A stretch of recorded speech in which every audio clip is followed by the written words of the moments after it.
तो आपका अपना चैनल एबीपी न्यूज आज से बदल गया, उसका नया रंग, नया रूप, नया लोगो आपको कैसा लग रहा है?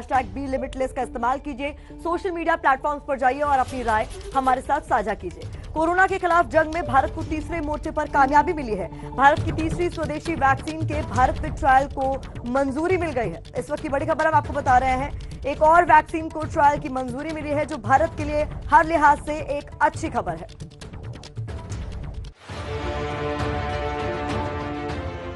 कोरोना के खिलाफ जंग में नई खुशखबरी। फाइजर की तकनीक वाली स्वदेशी वैक्सीन आने वाली है। भारत में तीसरे स्वदेशी वैक्सीन को ट्रायल की मंजूरी। 3 स्वदेशी वैक्सीन से होगा कोरोना का अंत। कोरोना के खिलाफ जंग में खुशखबरी भारत से आई है। भारत में तीसरे स्वदेशी वैक्सीन को ह्यूमन ट्रायल की मंजूरी मिली है। भारतीय कंपनी जेनोवा फार्मा इसे अमेरिका की HDT बायोटेक कॉर्पोरेशन के साथ मिलकर तैयार कर रही है।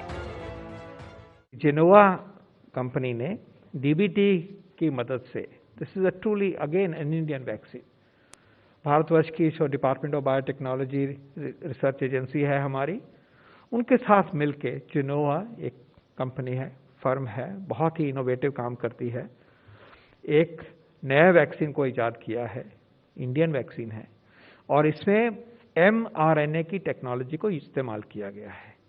ये वही टेक्नोलॉजी है जो कि फाइजर वैक्सीन में यूज हुई है, जो कि इतना फेमस हुआ और सक्सेस भी हुआ है। जेनोवा फार्मा की इस वैक्सीन को तैयार करने में mRNA तकनीक का इस्तेमाल किया गया है। ऐसी ही तकनीक का इस्तेमाल कर अमेरिका की फाइजर और मॉडर्ना वैक्सीन तैयार हुई, जिसके नतीजे 95% तक असरदार रहे। अब आपके मन में सवाल होंगे कि mRNA यानी मैसेंजर RNA क्या है, तो समझिए। mRNA जेनेटिक कोड का हिस्सा है, जो शरीर को बताती है कि वायरस से लड़ने के लिए किस तरह का प्रोटीन बनाना है। इससे हमारे इम्यून सिस्टम में वायरस से लड़ने वाला प्रोटीन कम समय में तैयार हो जाता है। पहली बार इस तकनीक का इस्तेमाल कर वैक्सीन बनाया जा रहा है।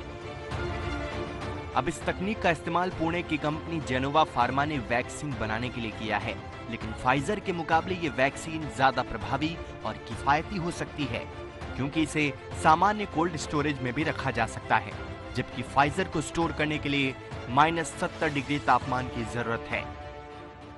This vaccine, if it comes into existence, will be maintainable at normal cold chain conditions in a normal fridge. ये बहुत बड़ी बात है। mRNA वैक्सीन -70 की बात सुनते हो, और यहाँ हम कह रहे हैं नॉर्मल कोल्ड चेन, जिसका कि हमने आपको बहुत अच्छा अपडेट दिया। तो ये पहली डेवलपमेंट है जो कि हमें गर्व कराती है। भारत में फिलहाल 6 वैक्सीन का क्लिनिकल ट्रायल चल रहा है, जिसमें 3 वैक्सीन स्वदेशी हैं।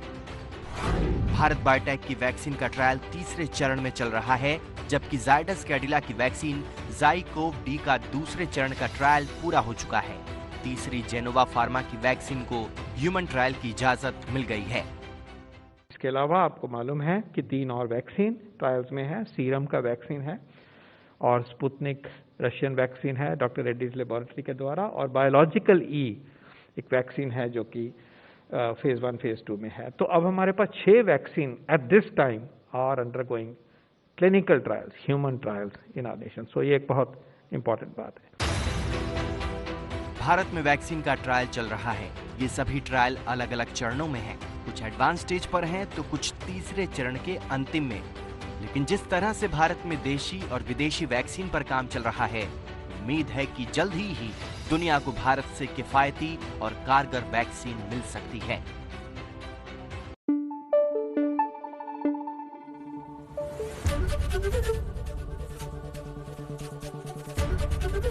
ABP न्यूज आपको रखे आगे।